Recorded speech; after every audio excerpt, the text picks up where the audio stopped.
बच्चों हम कक्षा 12th के प्रथम अध्याय संबंध और फलन को इस कक्षा में पढ़ेंगे, जिसके 2 भाग पहले हम पढ़ चुके हैं। तीसरे भाग में हम बात करेंगे इसके उदाहरणों की। तो 1.1 प्रश्नावली के उदाहरण आज हम बोर्ड पर समझने का प्रयास करेंगे। पहला उदाहरण देखिए बच्चों, क्या लिखा हुआ है आपके सामने है। मान लीजिए कि ए एक समुच्चय है, किसी बालकों के स्कूल के सभी विद्यार्थियों का समुच्चय है। ठीक है, ए क्या है? एक बालकों के विद्यालय के सभी विद्यार्थियों का समुच्चय बताया गया है आपको। आगे कहता है दर्शाइए कि आर ए बी की बहन है द्वारा प्रदत्त संबंध एक रिक्त संबंध होगा। तो इसकी बात पहले कर लेते हैं। दूसरा एक संबंध आर डैश बताया हुआ है आपके सामने। ये कब बनेगा? जब ए तथा बी की ऊंचाइयों का अंतर 3 मीटर से कम हो। तो सबसे पहले की बात करेंगे अपन, रिक्त संबंध है कि नहीं। तो आर को लिखने का तरीका बच्चों आपको बताया था, नियम रूप में कैसे लिखते हैं। एक कर्मित युग्म लेंगे, कर्मित युग्म में घटक जो होंगे वो चर होंगे, सच दैट लगाएंगे। ए और बी के बीच में किस नियम से संबंध बन रहा है उसकी व्याख्या सच दैट के बाद की जाती है। तो सच दैट के बाद अपन लिखेंगे ए बी की बहन है, ऐसा संबंध है ये। अगर ऐसा है तो संबंध बनेगा। ठीक है, ये आपकी संबंध की शर्त है बच्चों, नियम है जिसके द्वारा ए बी से जुड़ेगा। अब बताइए ए क्या है? बाल।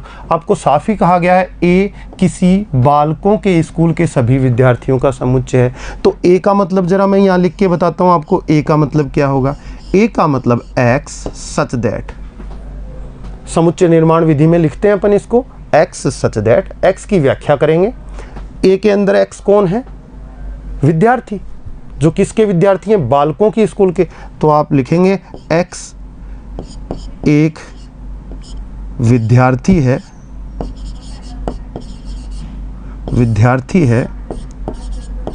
जो कि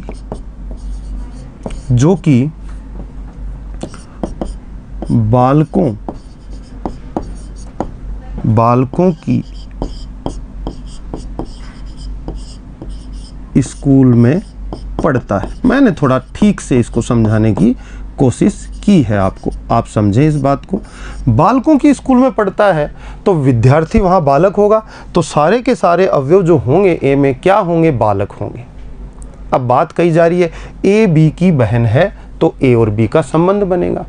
अब बताइए बालकों की स्कूल है और सारे के सारे ही बालक हैं, लड़के हैं, लड़कियां हैं ही नहीं, तो कोई ए बी से संबंध बना पाएगा क्या?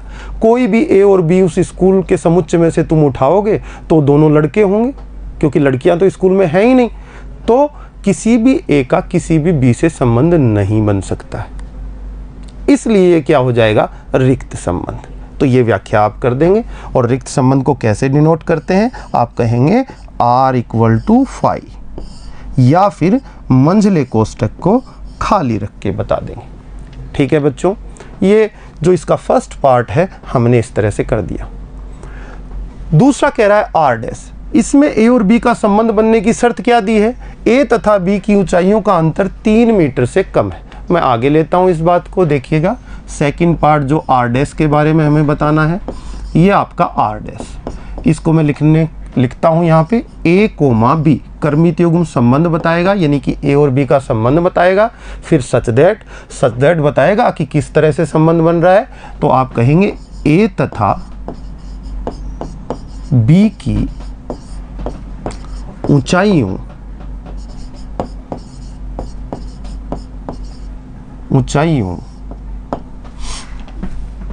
का अंतर 3 मीटर से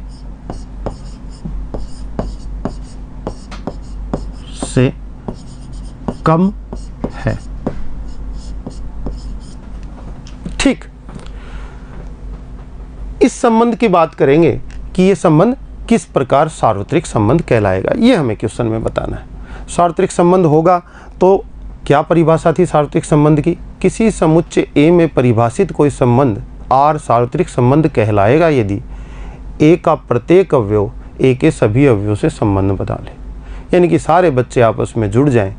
ए क्या था? बालकों का समुच्चय, पीछे लिखा था। अब देखिए प्रत्येक बालक का सब बालकों के साथ बन जाएगा। अच्छा, खुद का खुद के साथ भी बन जाएगा। क्यों? प्रत्येक बालक की खुद से ऊंचाई कितनी होगी? 3 मीटर से कम ही होगी।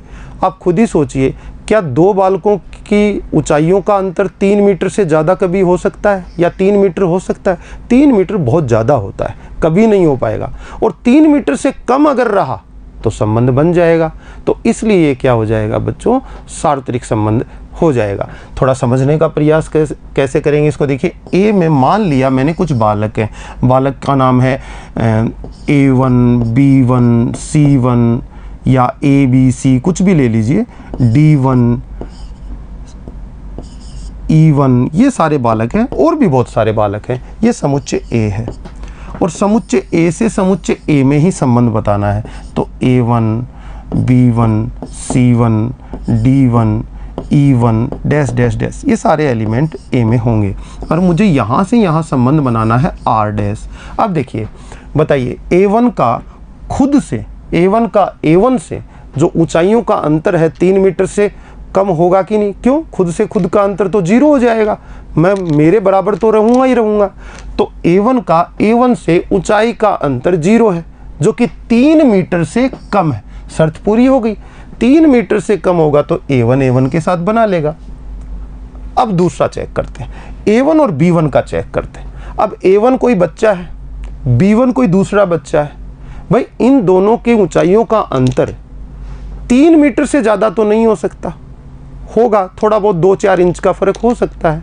तो 3 मीटर से तो सदा सदा कम रहेगा, इतना ज़्यादा अंतर तो दो बच्चों में नहीं हो सकता। तो फिर शर्त पूरी हो गई, अंतर 3 मीटर से कम होते ही संबंध बन जाएगा। तो इसी प्रकार A1 का C1, D1 है ना, इन सब के साथ बन जाएगा। और भी आगे होंगे एलिमेंट्स तो उनके साथ भी बन जाएगा। यही बात B1 और A1 का अंतर भी 3 मीटर से कम होगा। B1 और B1 का तो 0 होगा, तो ये 3 मीटर से कम हो गया, संबंध बन गया। B1 का C1 के साथ भी बन गया और B1 का D1 के, सब के। तो आप देखते जा रहे हैं C1 का भी सबके साथ इसी प्रकार बनता चला जाएगा। नहीं तो आप देख रहे हैं कि जो A का जो प्रत्येक अवयव है A के सभी अवयवों के साथ जुड़ रहा है, तो ये संबंध क्या हो गया? सार्वत्रिक संबंध हो गया बच्चों। तो हम कहेंगे कि यह संबंध सार्वत्रिक संबंध है, ठीक है। और A क्रॉस A के बराबर होता है, तो आप कहेंगे R डैश जो है वो A क्रॉस A के बराबर होगा। इसका मतलब R डैश क्या है? R डैश एक सार्वत्रिक संबंध है, सार्वत्रिक संबंध है। ये आप क्वेश्चन में लिखते हैं। चलिए, ये पहला उदाहरण रिक्त संबंध और सार्वत्रिक संबंध के बारे में हुआ। अब हम आगे बढ़ते हैं। अगला क्या उदाहरण है, जरा गौर कीजिएगा। मान लीजिए कि T किसी समतल में स्थित समस्त त्रिभुजों का एक समुच्चय। देखिए समुच्चय पे गौर कीजिए, हमें संबंध समुच्चय के अंदर बनाना पड़ता है, तो समुच्चय के बारे में हमें क्लियर होना चाहिए कि समुच्चय में अवयव कौन कौन से। अवयव क्या है? समतल में स्थित जितने त्रिभुज बन सकते हैं वो T के अंदर है। लाइक T कैसा होगा, देखो अभी थोड़ा सा मैं बताता हूँ, पहले T को समझिए। T कैसा होगा? इसमें एक त्रिभुज है, इससे बड़ा कोई त्रिभुज होगा, ये समकोण त्रिभुज भी इसके अंदर होगा। मतलब जितने त्रिभुज बन सकते हैं वो सारे त्रिभुज किस में होंगे? इस T में होंगे, अनंत। इसको मान लो T1 बोल दो, इसको T2 बोल दो, इसको T3 बोल दो, इसको T4 बोल दो, and so on dash dash. समतल में जितने आप त्रिभुज बना सकते हैं वो सारे के सारे T में होंगे। तो T का मतलब बच्चे समझ गए होंगे। आगे बढ़ते हैं। कहता है एक संबंध R परिभाषित है। T1 मतलब कोई भी त्रिभुज किसी भी त्रिभुज से T2 से संबंध बना लेगा। संबंध बनाने की शर्त सच दैट के बाद लिखी जाती है। देखिए सच दैट के बाद लिखा है T1 T2 के सर्वांग सम है, यानी कि संबंध की शर्त बन गई। अब समतल में तो अनंत त्रिभुज हैं, अनंत त्रिभुज में सिर्फ उन्हीं त्रिभुज का आपस में संबंध बन पाएगा जो क्या है? सर्वांग सम है। T1 T2 के सर्वांग सम है तो T1 T2 का बन जाएगा। कोई दूसरे T1 T2 ले लोगे, मान लो T2 T3 का कब बनेगा, जब वो सर्वांग सम होंगे। यानी कि सर्वांग सम त्रिभुजों का संबंध यहाँ पर आपको मिलेगा, बनना चाहिए। तो क्वेश्चन को कैसे करते हैं जरा इसमें गौर कीजिएगा। ज़्यादातर क्वेश्चन जो आगे आएंगे इसी थ्योरी को अप्लाई करते हुए हम उनको आगे करेंगे बच्चों। तो देखिए कैसे।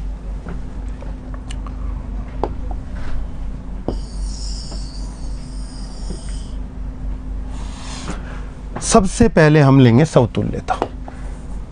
सबसे पहला पॉइंट समतुल्यता की बात करेंगे।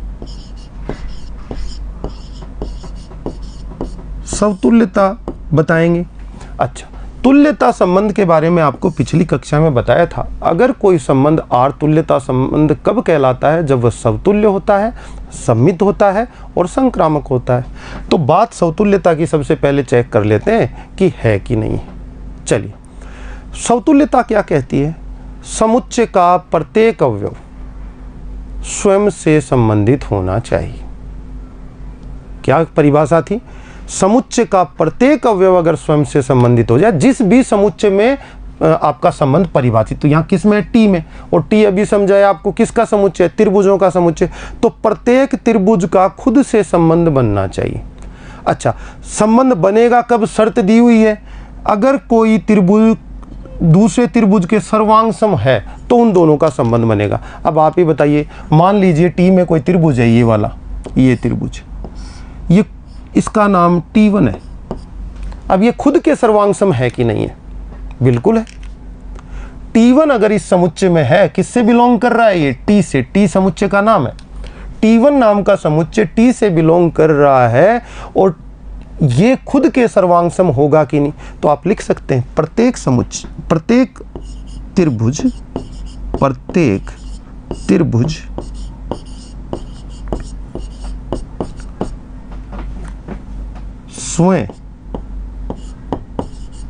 स्वयं के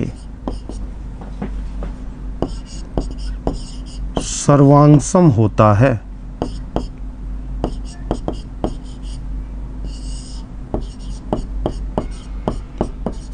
प्रत्येक त्रिभुज स्वयं के सर्वांग सम होता है, और स्वयं के सर्वांग सम होता है तो वो खुद से संबंध बना लेगा दी गई शर्त के अनुसार।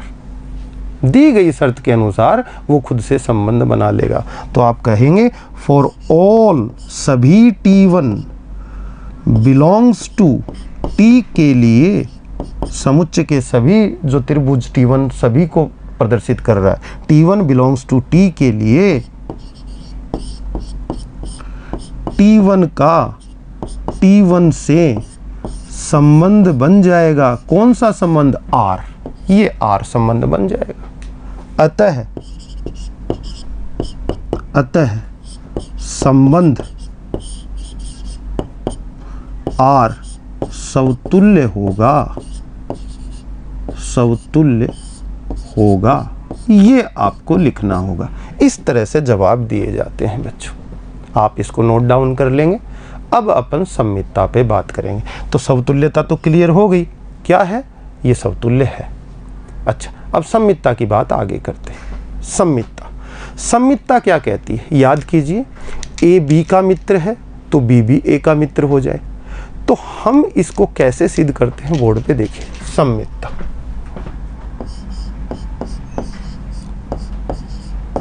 सममितता कैसे सिद्ध करेंगे?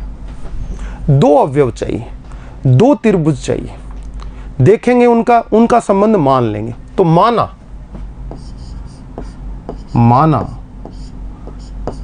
T1 कोमा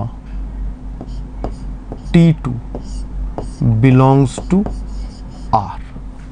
मान लिया कि T1 T2 से संबंधित है। अब आप ही बताइए शर्त क्या थी? T1 T2 से कब संबंधित होगा? T1 T2 से जब संबंधित होगा जब T1 T2 के सर्वांग सम होगा। तो यहां पर बात आती है, अगर T1 T2 के साथ, यानी कि एक त्रिभुज है T1, दूसरा त्रिभुज T2 है, अगर इसके साथ संबंधित है तो इसका अर्थ ये इंप्लाइज दैट, ये बात ये इंप्लाइज करती है बच्चों कि T1 T2 के सर्वांग सम है। सर्वांग सम है। अगर T1 T2 के सर्वांग सम है तो मैं ये कहता हूं यदि कोई त्रिभुज, एक त्रिभुज सोचिए, एक त्रिभुज ये रहा, ये एक समकोण त्रिभुज है और एक दूसरा समकोण त्रिभुज मैं ये ले रहा हूं। बताइए ये T1 है, मान लो ये T2 है। दिखाई दे रहा होगा आपको कि दोनों त्रिभुज T1 और T2 सर्वांग सम है। तो T1 तथा T2 सर्वांग सम है या T1 T2 के सर्वांग सम है, तो ये नहीं कहा जाएगा क्या कि T2 T1 के सर्वांग सम है।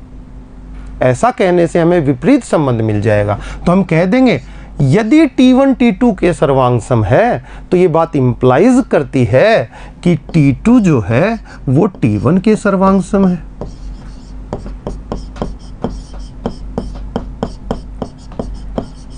सर्वांग सम है। बात समझ में आई बच्चों?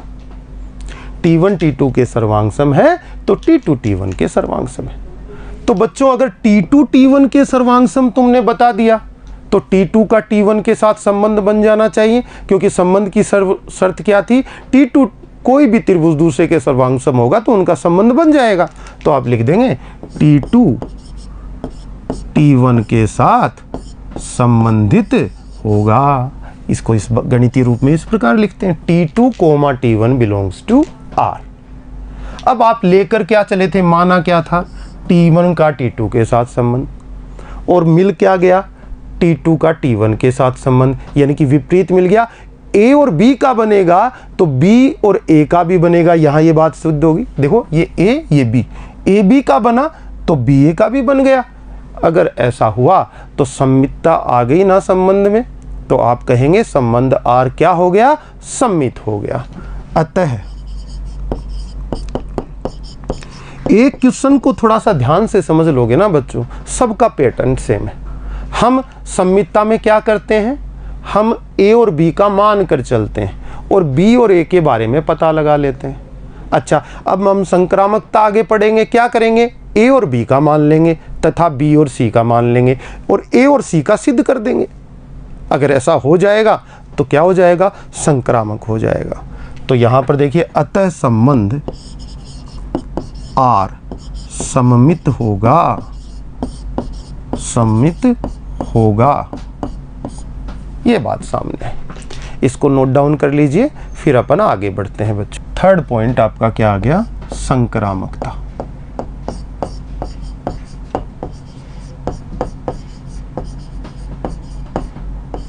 संक्रामकता देखिए क्या होगा। T1 और T2 सम्मित होने के लिए चाहिए था। इसमें 3 अवयव होने चाहिए। T1 ले लो, T2 ले लो, T3 ले लो, 3 त्रिभुज ले लो। T1 और T2 का मानकर चल लेंगे और T2 और T3 का मान के चल लेंगे। और इससे अगर ये इंप्लाइज हो जाता है कि T1 और T3 का संबंध निकल कर आ जाता है तो हम कह देंगे, क्या कह देंगे? कि संक्रामक है। कौन? अपना संबंध R। तो माना, देखिए बच्चों, इसके अंदर माना T1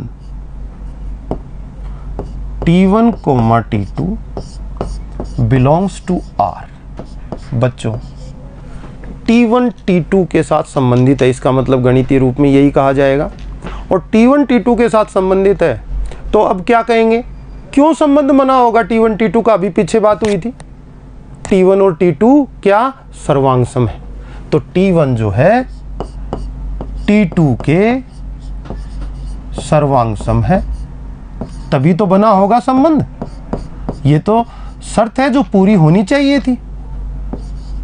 सर्वांग सम है, ये बात बच्चों के सामने आ गई कि T1 T2 के सर्वांग सम है निश्चित रूप से। इसको मैं एक समीकरण नाम दे देता हूं, एक पॉइंट बोल देता हूं। दूसरा पॉइंट, तथा मैंने कहा 2 चीजें माननी है, T2 और T3 का भी मानते हैं संबंध है, बिलोंग्स टू R। इससे इंप्लाइज करेंगे T1 का T3 के साथ। याद कीजिए समतुल्यता, आपको क्या कहा था? A का B के साथ हो तथा B का C के साथ हो तो क्या इंप्लाइज हो जाए? A का C के साथ संबंध इंप्लाइज हो जाए तो ये क्या हो जाता है? संक्रामक हो जाता है। तो आप बच्चों याद रखें कि इनकी परिभाषाएं बहुत ज़रूरी हैं। जब तक आप परिभाषाएं याद नहीं करेंगे आप हमेशा कन्फ्यूज़न में रहेंगे। तो पिछले भाग जो हैं उनमें संक्रामकता की, सम्मितता की, समतुल्यता की, ये सारी परिभाषाएं दिमाग में बैठा लें, क्योंकि बार बार ये चीज़ बताएंगे तो फिर टाइम वेस्ट होगा अपना। तो आप पहले याद कर लें और उसके बाद ये क्वेश्चन सॉल्व करें, निश्चित रूप से क्वेश्चन सॉल्व कर पाएंगे आप।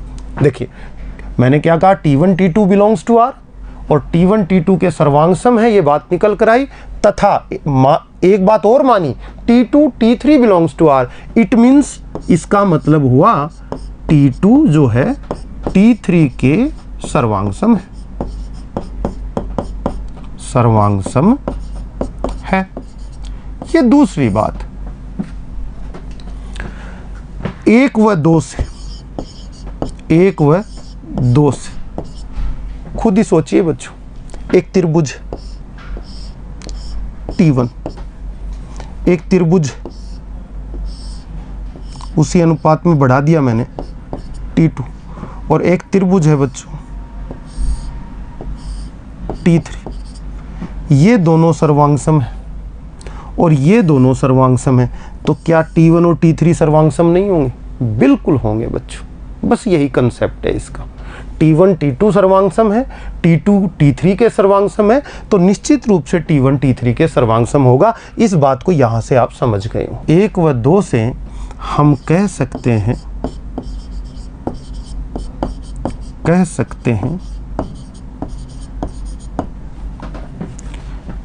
क्या कह सकते हैं कि T1 T3 के सर्वांग सम होगा, T3 के सर्वांग सम होगा।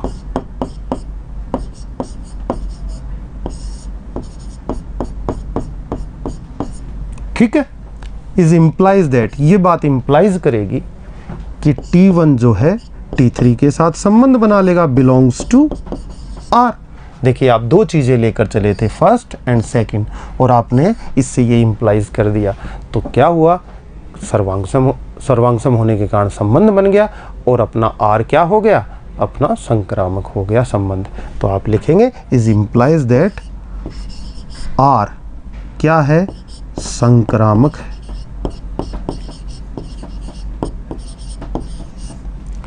फिर लास्ट में एक लाइन लिख दीजिएगा।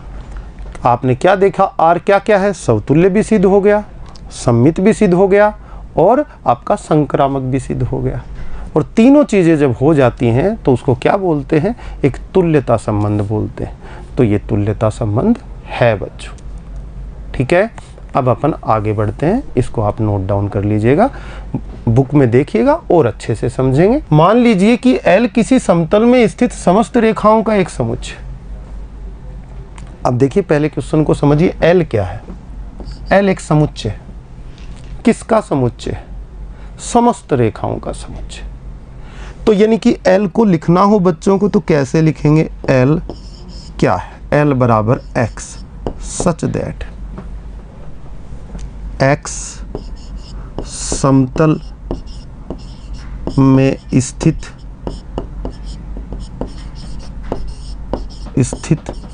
कोई रेखा है, सरल रेखा मतलब रेखा है।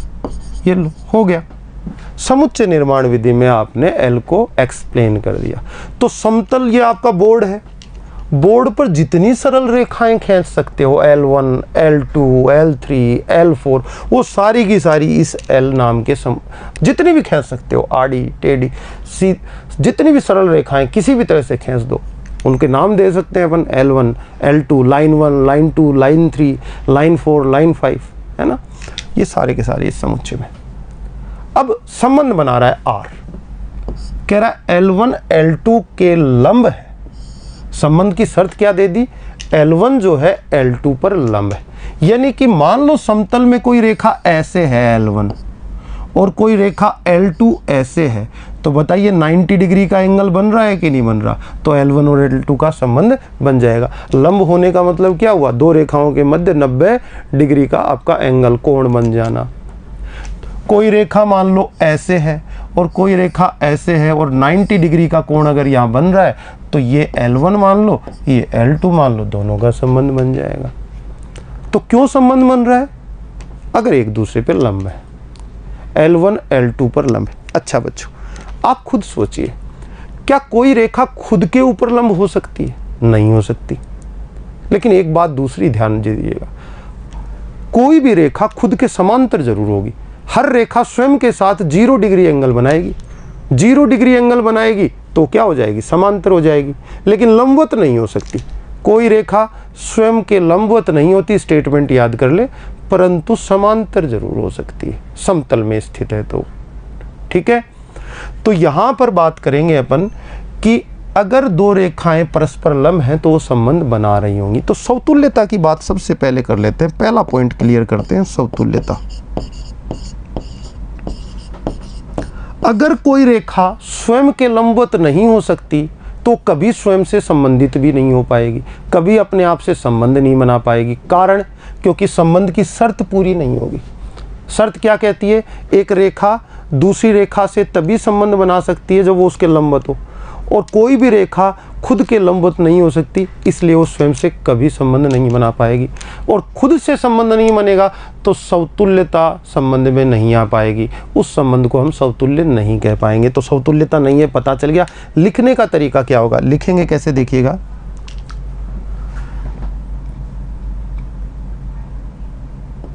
समुच्चय L की कोई रेखा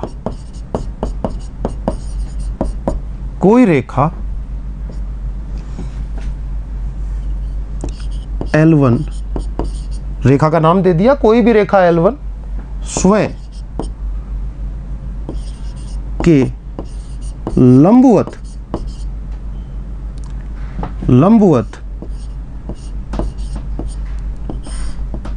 नहीं हो सकती, इसलिए L1 के साथ कभी संबंध नॉट बिलोंग्स टू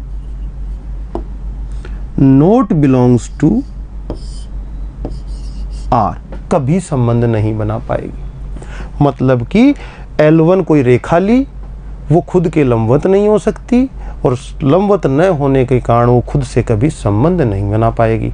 और समतुल्यता क्या कहती है? प्रत्येक अवयव खुद के साथ संबंध बनाना चाहिए। अतः आगे लिख देते हैं, इसको नोट डाउन कर लें। अतः संबंध R समतुल्य नहीं होगा, पहली बात। दूसरी बात बच्चों, दूसरी बात अपन करते हैं सममितता की। सममितता, ध्यान देंगे बोर्ड पर। सममितता, पहले परिभाषा पे जाएंगे। ए बी के साथ संबंधित है तो बी भी ए के साथ संबंधित होना चाहिए, तब संबंध R सममित कहलाता है। परिभाषा, ए बी का मित्र है तो बी ए का हो। यहाँ पर रेखाएं हैं तो दो रेखाओं की बात करूं तो L1 L2 की बात करूं तो L2 L1 का भी संबंध बनना चाहिए। यानी कि L1 का L2 के साथ बने तो L2 का L1 के साथ भी बनना चाहिए। ऐसा होगा तो सममितता आ जाएगी। तो मानते हैं कि L1 और L2 का है। अगर ये इंप्लाइज हो जाए कि L2 का L1 के साथ भी है तो सममित हो जाएगा, और इंप्लाइज नहीं हो पाए इस बात से तो क्या होगा? सममित नहीं होगा। बात करते हैं माना L1, L2 belongs to R। L1, L2 belongs to R, मतलब एक दूसरे से संबंधित है। अब संबंध की शर्त क्या थी? L1 L2 पर लंब है। तो अगर मैंने ये संबंध मान लिया है तो संबंध तभी तो बना होगा जब वह नियम या शर्त या प्रतिबंध, जो कुछ भी कह दो, वो पूरा हुआ होगा। तो आप यहाँ से इम्प्लाइज कर सकते हैं, आप कह सकते हैं कि ये बात ये कहना चाहती है कि L1 लंबवत है L2 पर, है ना, ये लंबवत होने का साइन होता है। L1 L2 पर क्या है, लंबवत है। ठीक है, अगर ऐसा हो गया तो आप ये भी तो कह सकते हैं बच्चों L2 लंबवत है L1 पर। खुद ही सोचिए, ये रेखा L1 है, ये रेखा L2 है, तो बताइए L1 पर लंबवत है L2, तो L2 पर भी तो लंबवत है L1। बिल्कुल, दो रेखाएं एक दूसरे पे लंबवत हैं तो दोनों ही एक दूसरे पे लंबवत कहलाएंगी, तो L2 भी तो लंबवत हो गई L1 पर, और L2 L1 पर लंबवत हो गई तो L2 और L1 का संबंध बन गया। आप कहेंगे implies that L2 related with L1, L1 के साथ संबंधित है, किसके अंतर्गत, संबंध R के अंतर्गत। तो L2 L1 belongs to R। यहां से आप ये लेख मानकर चले थे, ये प्राप्त हो गया, तो क्या हुआ, R जो है क्या हो गया, R सममित है, R सममित है। ठीक है, तो अब संक्रामकता में देखो,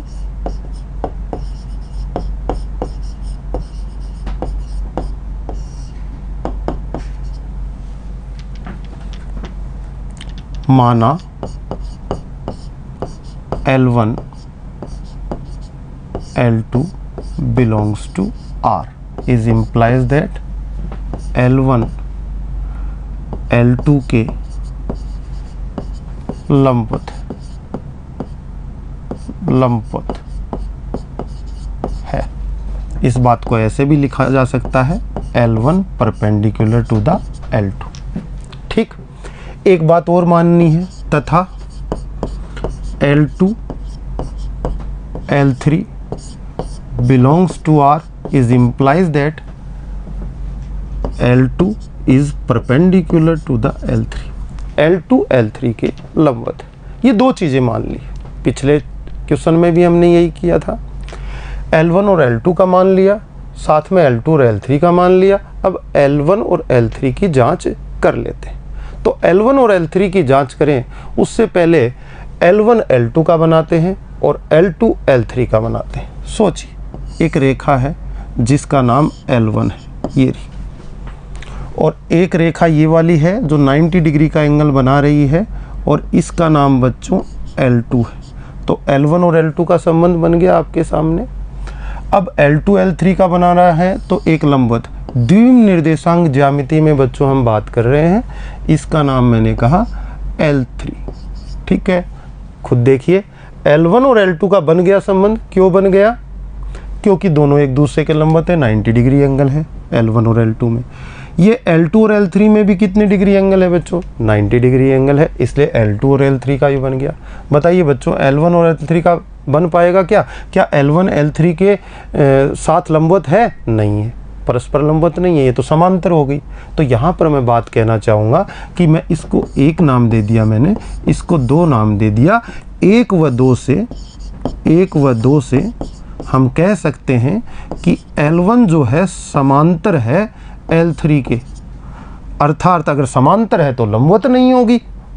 अतः अगर समांतर है तो L1 L3 के लंबवत नहीं होगी, लंबवत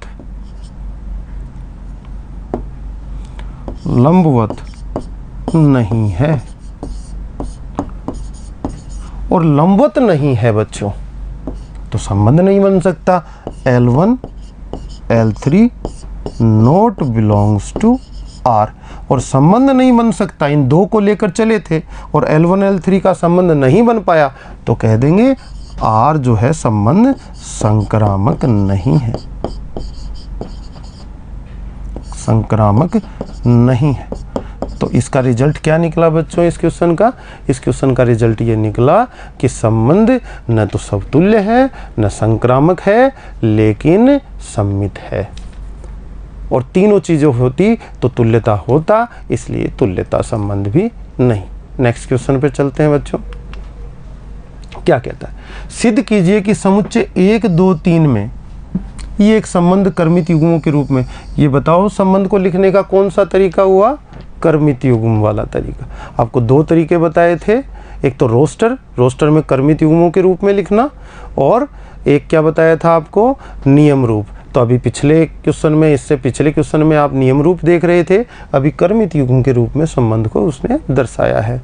अब कह रहा है ये संबंध समतुल्य है परंतु न तो सम्मित है और न संक्रामक, ये आपको बताना है, सिद्ध करना है। तो सिद्ध करना है तो देखिए समतुल्यता की बात कर लेते हैं। समतुल्यता की परिभाषा पे जाएं। परिभाषा कहती है कि दिए गया समुच्चय जो A है, मान लीजिए आपका A जो है वो 1, 2, 3 है, 1, 2, 3 है, और जो R है वो A से A में परिभाषित है, A से A में परिभाषित है। तो बच्चे ये कहेंगे कि सर A से A में परिभाषित इस तरह का संबंध समतुल्य कहलाता है जिसका प्रत्येक अवयव स्वयं से संबंधित हो। तो प्रत्येक अवयव कौन कौन है, 1 है, 2 है, 3 है। तो R में कौन कौन मिलना चाहिए, 1 का 1 के साथ, 2 का 2 के साथ, 3 का 3 के साथ। तो क्या आप देख रहे हैं 1 का 1 के साथ ये रहा, 2 का 2 के साथ ये रहा, और 3 का 3 के साथ भी बना हुआ है। 3 ही तो अवयव थे, तीनों ने खुद के साथ बना लिया तो समतुल्य हो गया। तो आप क्या कहेंगे, पहली बात जो R है, R समतुल्य है।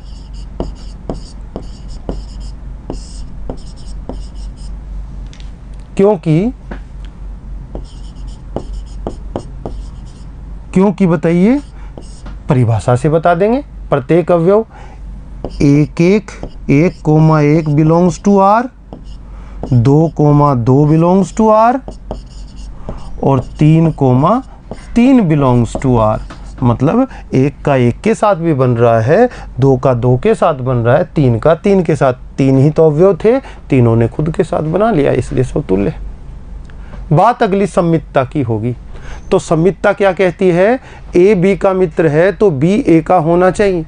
अगर तुम इस बात का खंडन कर दो तो सम्मित नहीं होगा। तो अपन तो खंडन करने के लिए कोई अवयव ढूंढने की कोशिश करेंगे कि उसका विपरीत संबंध न मिल पाए। आपको मिल गया 1, 2, 1 का 2 के साथ है, क्या 2 का 1 के साथ है, नहीं है। तो आप कहेंगे, सेकंड बात आपकी कहेंगे सम्मितता की।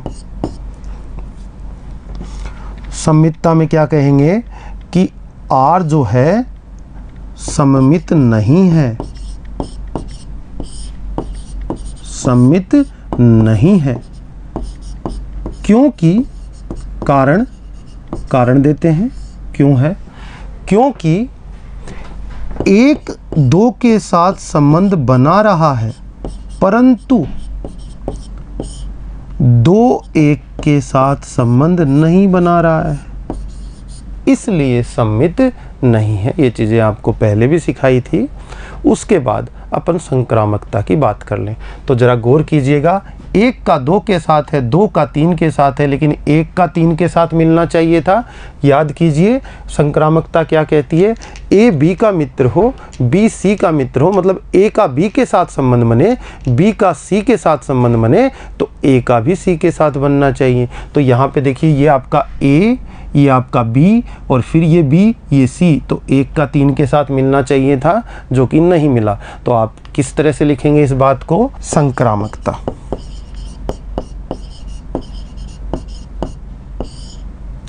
संक्रामकता क्या कहती है, 1, 2 बिलोंग्स टू R तथा 2, 3 बिलोंग्स टू R। 1 का 2 के साथ भी संबंध है, 2 का 3 के साथ भी संबंध है, परंतु 1 का 3 के साथ नहीं हो पा रहा है, नॉट बिलोंग्स टू R। अतः R संक्रामक नहीं है।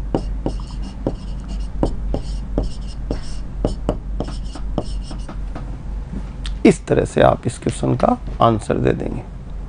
अगले उदाहरण पे चलते हैं बच्चों। क्या कहता है कि पूर्णांकों का समुच्चय है एक Z।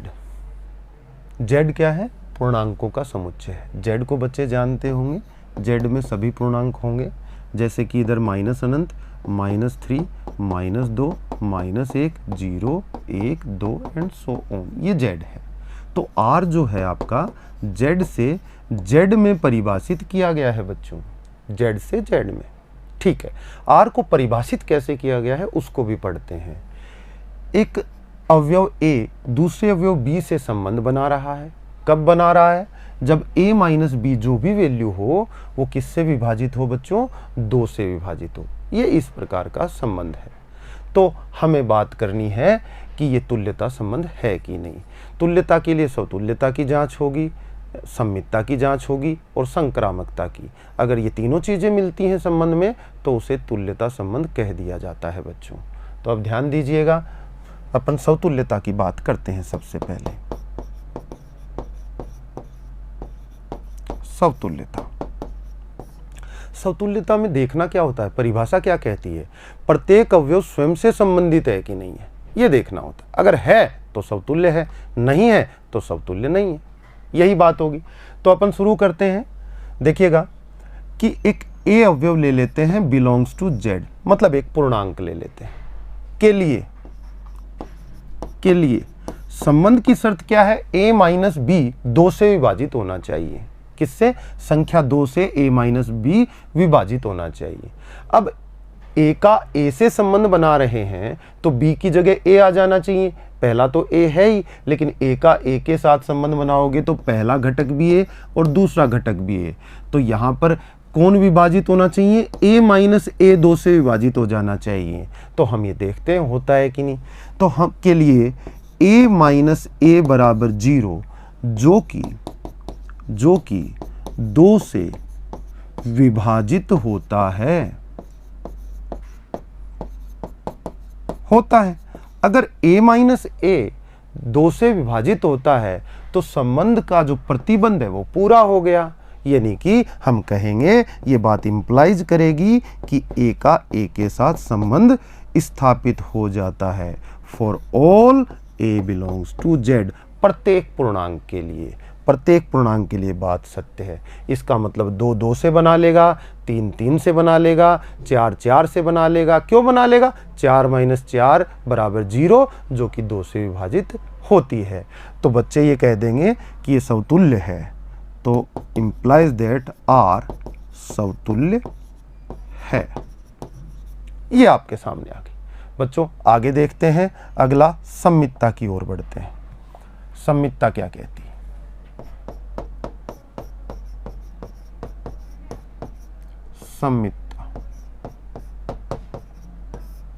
सममितता में क्या करेंगे? a का b के साथ रिलेशन मान के चलेंगे और उल्टा विपरीत रिलेशन चेक कर लेंगे। b का a के साथ प्राप्त हो जाएगा तो सममित कह देंगे, अदरवाइज कह देंगे कि सममित नहीं है।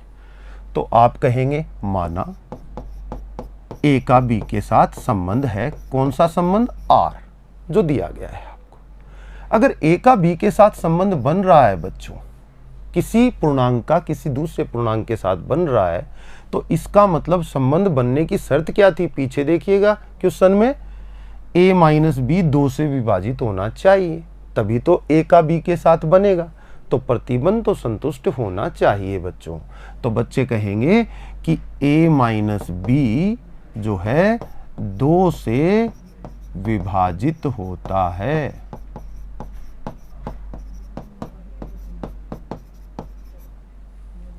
दो से विभाजित होता है। तो बच्चों अगर a माइनस बी 2 से विभाजित होता है तो b माइनस ए भी 2 से विभाजित होना चाहिए।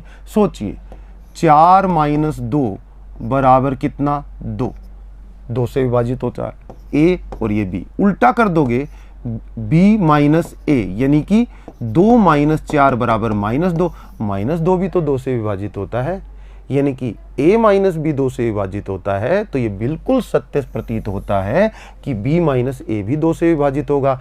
तो हमें तो b का a से रिलेशन प्राप्त करना है, तो हम कह देंगे b माइनस, ये बात इंप्लाइज करती है कि b माइनस ए भी 2 से विभाजित होता है। और b माइनस ए 2 से विभाजित होता है तो संबंध की शर्त पूरी हो गई। संबंध की शर्त क्या थी? आपने देखा था पीछे कि a माइनस बी 2 से विभाजित होगा तो a b का बनेगा, लेकिन b माइनस ए 2 से विभाजित हो जाएगा तो b a का बन जाएगा। यही तो आपकी संबंध की शर्त थी। तो आपका हो जाएगा आगे, देखिए कि B जो है वो A के साथ इस प्रतिबंध के अनुसार रिलेशन बना लेगा, और रिलेशन बना लेगा, बी ए से संबंधित हो गया, ए बी का मान कर चले थे, बी ए का प्राप्त हो गया, तो हो गई ना इसके अंदर संबंध में सममितता। तो हम कहेंगे आर जो है सममित है, ऐसा बच्चे कह देंगे। अब बात आई संक्रामकता की। संक्रामकता के लिए आगे देखते हैं।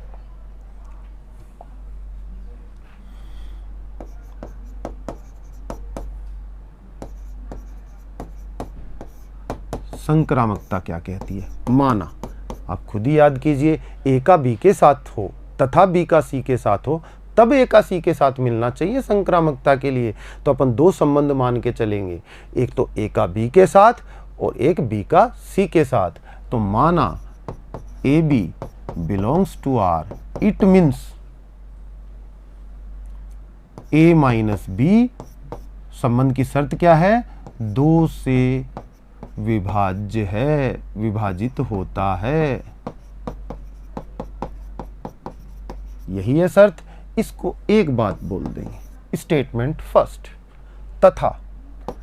तथा दूसरी बात मानेंगे कि B का C के साथ संबंध R है, तो B comma C belongs to R is implies that B minus C दो से विभाजित होता है।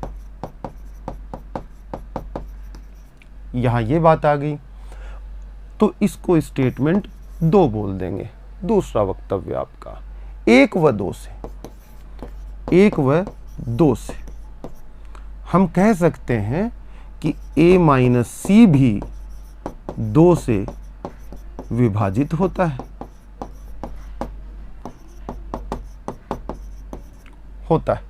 देखिए, इसको थोड़ा सा समझा देता हूं बच्चों। कोई भी संख्या 2 से विभाजित होगी तो वो 2m के रूप में लिखी जा सकती है, जहां m क्या है? जहां m जो है m बिलोंग्स टू z, पूर्णांक। अगर कोई संख्या 2 से विभाजित होती है तो उसको 2m के रूप में रिप्रेजेंट कर सकते हैं। तो a माइनस बी 2 से विभाजित होती है, तो a minus b equal to कितना हो जाना चाहिए? 2m। और b माइनस सी 2 से विभाजित होती है, ये बात कही गई है, तो b minus c equal to 2n हो जाना चाहिए।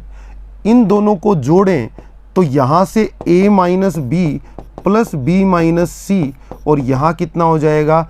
2m प्लस 2n, तो 2 कॉमन आ जाएगा, m प्लस n, और m और n क्या है? पूर्णांक। तो यहाँ b से b कट जाएगा, कितना हो जाएगा? a माइनस सी बराबर 2 इंटू एम प्लस n। ये छोटी क्लासेस में आपने खूब सीखा है। अगर कोई संख्या 2 से विभाजित होती है तो 2m के रूप में लिखी जा सकती है। यूक्लिड विभाजन प्रमेयिका की बात आ रही है आपके सामने, पीछे 9वीं 10वीं क्लास में आपने जरूर पढ़ा होगा, ठीक है। तो यहां से आपने देखा कि a माइनस सी भी 2 से विभाजित हो जाता है। जिन बच्चों को ये चीज़ समझ में नहीं आ रही है वो सिंपली कर सकते हैं। सोचिए, अगर मैं a की वैल्यू 2 लूँ और b की वैल्यू 10 लूँ, तो 2 माइनस 10 कितना हो जाएगा? 2 माइनस 10 -8, -8 2 से विभाजित होता है, ठीक है। और b की वैल्यू 10 ली और c की वैल्यू मैं थोड़ी और बढ़ा के ले लेता हूँ, 14 ले लेता हूँ। तो बताइए 10 माइनस 14 कितना आएगा? -4, -4 भी 2 से विभाजित हो जाएगा। तो बताइए क्या 2 और 14 में संबंध स्थापित करूं तो a माइनस सी, a का मतलब 2 और c का मतलब आपने 14 ले रखा है, तो 2 माइनस 14 कितना होगा? -12, -12 भी तो 2 से विभाजित होता है। तो आप ऐसे समझ लें, आप इस तरह से एग्जाम्पल से समझ लें, कैसे भी समझ लें, a माइनस सी भी 2 से विभाजित होगा, ये आपके सामने है। तो आप कह देंगे, यहाँ से इंप्लाइज कर देंगे, अगर a माइनस सी 2 से विभाजित होता है तो a का c के साथ संबंध भी प्राप्त होगा, ठीक है बच्चों। और a c का संबंध प्राप्त हुआ तो आपने कह दिया कि r क्या है? आपका संक्रामक है। अगर R संक्रामक है, इससे पहले सममित था और उससे पहले समतुल्य भी आपने सिद्ध किया, इसका मतलब क्या हुआ? ये एक तुल्यता संबंध है। यही सिद्ध करवाया गया था आपके उदाहरण में, ठीक है बच्चों। आप इस क्वेश्चन को समझ गए होंगे। अगले उदाहरण पर बात करते हैं। मान लीजिए एक समुच्चय ए में 1 2 3 4 5 6 7 अवयव हैं और R एक संबंध है जहां A तथा B दोनों ही या तो विषम हैं या सम हैं। सोचिए, A का B के साथ संबंध कब बन रहा है? जब या तो दोनों सम हो या विषम हो। तो देखें किस किस का संबंध बनेगा। 1 और 3 का बनेगा क्या? देखना जरा, 1,3 बिल्कुल बनेगा। क्यों? 1 भी विषम और 3 भी विषम, यानी कि A तथा B 1 तथा 3 दोनों विषम है तो बनेगा। अच्छा, 2 का और 4 का बनेगा क्या? बिल्कुल बनेगा। या तो दोनों विषम होने चाहिए या दोनों सम होने चाहिए, बन जाएगा। बच्चों 4 और 6 का भी बनेगा क्योंकि दोनों सम है। बच्चों 5 और 7 का भी बनेगा। क्यों बनेगा? क्योंकि दोनों विषम है। बच्चों 1 का 1 के साथ बनेगा क्या? बिल्कुल, पहला भी विषम और दूसरा भी विषम, दोनों विषम हो गए। बच्चों 2 का 2 के साथ बनेगा क्या? बिल्कुल बनेगा। क्यों? पहला भी सम दूसरा भी सम, दोनों सम या विषम होंगे तो संबंध बनेगा। आप समझ गए होंगे किन किन का किस किस प्रकार से ये संबंध बन रहा है। तो समतुल्यता मुझे दिखाई दे रही है। देखो, 1 का 1 के साथ बनेगा। क्यों? दोनों घटक क्या हो गए? विषम। यही तो कह रहा है, A तथा B, पहला घटक A दूसरा घटक B, दोनों या तो सम हो या विषम। 2 का 2 के साथ बनेगा। क्यों? दोनों घटक प्रथम और द्वितीय दोनों घटक क्या हो गए? सम। 3 का 3 के साथ भी बनेगा। क्यों बनेगा? क्योंकि दोनों घटक क्या हो गए? विषम। 4 का 4 के साथ भी बनेगा। क्यों? क्योंकि दोनों घटक क्या हो गए? आपके सम। और 5 का 5 के साथ भी बनेगा, 6 का 6 के साथ, 7 का 7 के साथ। यही तो समतुल्यता कहती है। समतुल्यता क्या कहती है? कि समुच्चय ए का प्रत्येक अवयव स्वयं से संबंधित होना चाहिए। तो दिखाई दे रहा है प्रत्येक अवयव स्वयं से संबंधित हो रहा है, तो संबंध क्या हो जाएगा? समतुल्य। लिखने का तरीका देखेंगे बच्चों कि हम इसको एग्जाम टाइम में कैसे लिखेंगे, तो उसके लिए हम आगे चलते हैं। सबसे पहले समतुल्यता।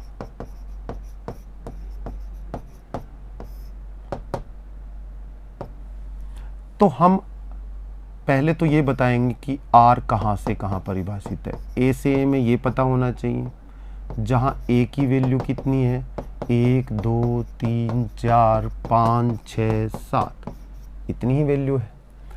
और फिर अपन देखेंगे कि R किस प्रकार परिभाषित है। कह रहा है A का B के साथ संबंध बनेगा सच दैट। कब बनेगा? जब A तथा B दोनों सम हो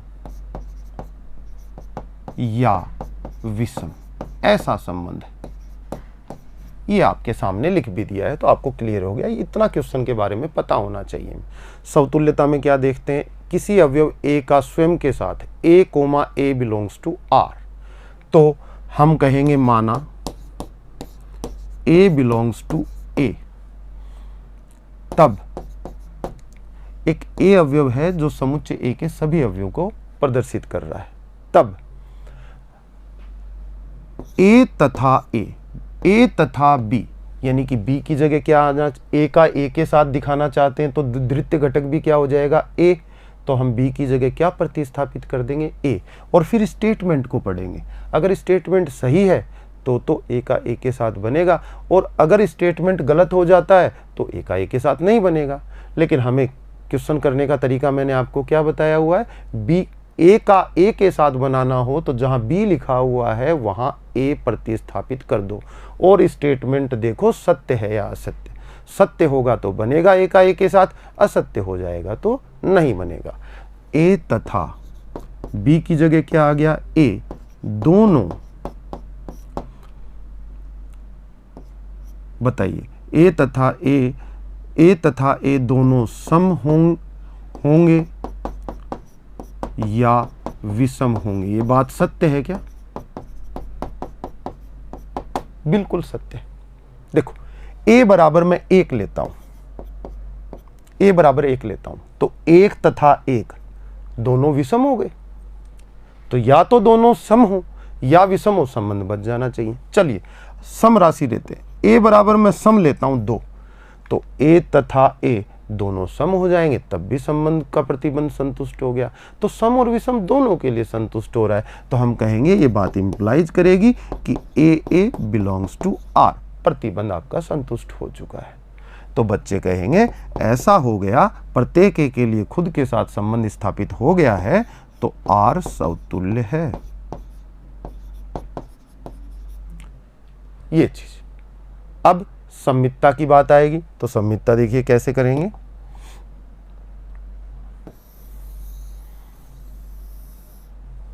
सममितता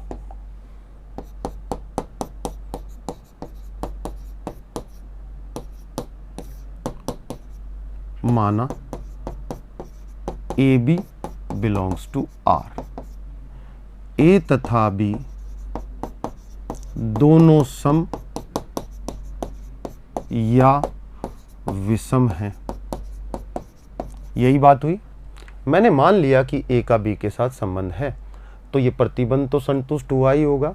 तो इसका मतलब ए का बी के साथ संबंध मान ही लिया है, तो इसका अर्थ सीधा सीधा ये है कि ए तथा बी दोनों या तो सम हैं या विषम हैं। ये बात हो गई। अब ए तथा बी दोनों सम हैं या विषम हैं, उल्टा कर दूं, बी तथा ए भी तो दोनों सम या विषम होंगे। खुद ही सोचिए, 2 और 4 का संबंध बन रहा है। क्यों बन रहा है? क्योंकि 2 तथा 4, ये ए की जगह ये बी की जगह, 2 तथा 4 दोनों क्या हैं? सम हैं, इसलिए बन रहा है। तो उल्टा कर दूं तो 4 तथा 2 भी तो सम ही रहेंगे, तो 4 और 2 का भी बन जाएगा, क्योंकि प्रतिबंध संतुष्ट हो जाएगा। तो हम यहां से कहेंगे इंप्लाइज करती है ये बात कि बी तथा, बी को पहले लिख दो, ए की जगह बी और बी की जगह ए, और प्रतिबंध देखो संतुष्ट होता है क्या? बी तथा ए दोनों सम या विषम होंगे। बिल्कुल सही है। अगर ए तथा बी दोनों सम या विषम है, तो बी तथा ए भी तो दोनों सम या विषम होंगे।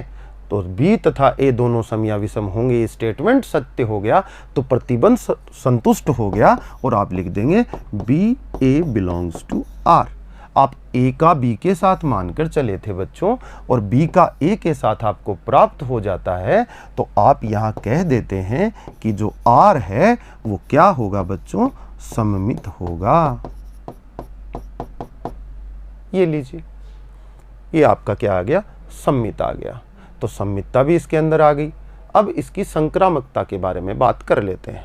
संक्रामकता के बारे में बात करेंगे, इसको हटा देते हैं।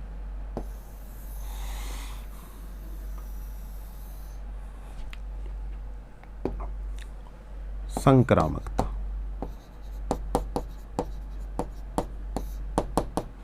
इसके अंदर 2 चीजें मान के चलनी पड़ती हैं, ए का बी के साथ और बी का सी के साथ, और एक का सी के साथ जांच करते हैं। अगर निकल जाता है तो संक्रामक है, अदरवाइज संक्रामक नहीं है। सभी क्वेश्चनों में एक ही थ्योरी अपन लगा रहे हैं। देखिएगा, माना A B belongs to R, इसका मतलब क्या हुआ? ए का बी के साथ माना है, तो ए तथा बी दोनों सम या विषम होंगे। दूसरी बात, तथा बी को सी बिलोंग्स टू आर, इसका मतलब क्या हुआ? बी तथा सी दोनों विषम होंगे, विषम या सम होंगे। ये एक बात। ये दूसरा स्टेटमेंट, 1 व 2 से। अब बच्चों खुद ही बताइए, ए अगर सम हो तो बी भी सम होगा, क्योंकि दोनों सम होंगे तभी तो बनेगा। ए अगर सम है तो बी भी सम होगा, और बी अगर सम है तो फिर सी भी सम होना चाहिए, तभी बी सी का बनेगा। तो ए सम तो बी सम, बी सम तो सी सम, तो ए और सी दोनों सम हो गए। एक केस। दूसरा केस देखो, ए विषम हो, विषम मतलब 3 हो, तो ए विषम है तो बी विषम होना पड़ेगा, तभी ए बी का बनेगा, क्योंकि दोनों या तो सम होंगे या विषम होंगे, तभी प्रतिबंध पूरा होगा। तो ए विषम तो बी विषम, और बी विषम तो सी विषम, तो तीनों ही विषम हो गए। तीनों विषम हो गए तो ए और सी विषम हो गए, तब भी ए सी का बनेगा। यानी कि दोनों केसेस में ए और सी का बनना जरूरी है। तो 1 व 2 से ए तथा सी दोनों सम या विषम होंगे। ये बात सामने आ जाती है, और ये बात सामने आ जाती है तो आप कहते हैं implies that AC belongs to R। इसका मतलब क्या हुआ, आप AB का मानकर चले थे, BC का मानकर चले थे और आपने AC का प्राप्त कर लिया, तो आपने कहा R संक्रामक है। और बच्चों R संक्रामक हो गया, पीछे सम्मित हो गया था, इससे पहले अपन ने समतुल्य भी बता दिया, तो यह एक तुल्यता संबंध है। क्वेश्चन में एक बात और पूछी गई है, उसके बारे में बात कर लेते हैं। देखिए, कह रहा है कि उपसमुच्चय 1, 3, 5, 7 के सभी अवयव एक दूसरे से संबंधित हैं और उपसमुच्चय 2, 4, 6 के सभी अवयव एक दूसरे से संबंधित हैं, परंतु उपसमुच्चय इसका कोई भी अवयव इससे संबंधित नहीं है। बिल्कुल, आप कैसे लिखेंगे? संबंध की शर्त क्या है? A और B में संबंध कब बन रहा है? जब दोनों या तो सम हो, प्रथम घटक और द्वितीय घटक दोनों या तो विषम हो या दोनों सम हो। तो आप देख रहे हैं कि विषम का विषम के साथ बनेगा और सम का सम के साथ बनेगा।